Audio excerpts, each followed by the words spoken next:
Daredevil, Born Again Season 2 has ended, but Disney is bringing a secret sequel just a couple of days after the finale, and with an interesting twist in its protagonist. The Marvel Cinematic Universe continues to expand, not just on the big screen but also on streaming with its TV projects.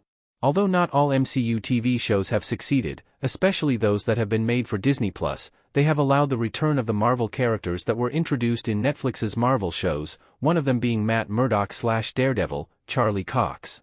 3 years after Netflix's Daredevil ended, Cox's Murdock was officially made part of the MCU with his appearance in Spider-Man: No Way Home.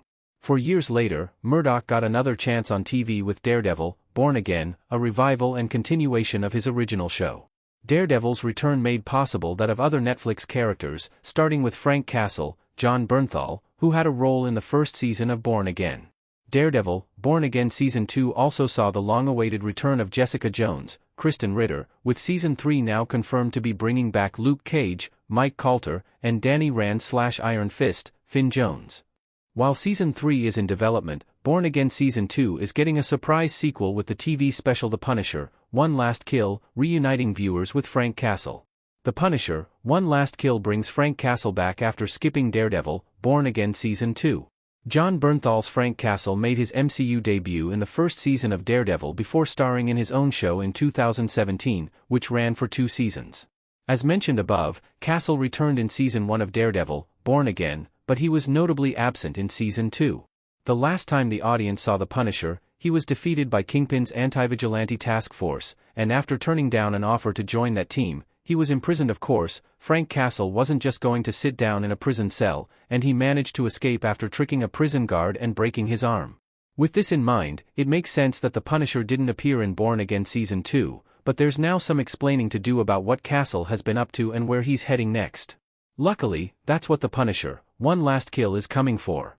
Directed by Reynaldo Marcus Green, The Punisher: One Last Kill will see Frank Castle doing his best to live a quiet life, but being who he is, this won't last long. Castle will be dragged back into a violent conflict, but details about said conflict are unknown.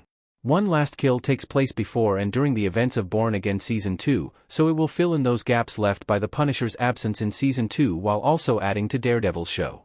How The Punisher: One Last Kill can set up Jon Bernthal's role in Spider-Man: Brand New Day. The Punisher: One Last Kill is one of the most exciting projects of the MCU in 2026, as it's a popular character who hasn't been seen enough since his original TV show ended, so there's a lot more to explore about him. Even more exciting about it is that Castle's next appearance after One Last Kill will be in Spider-Man: Brand New Day, marking his big screen debut within the MCU.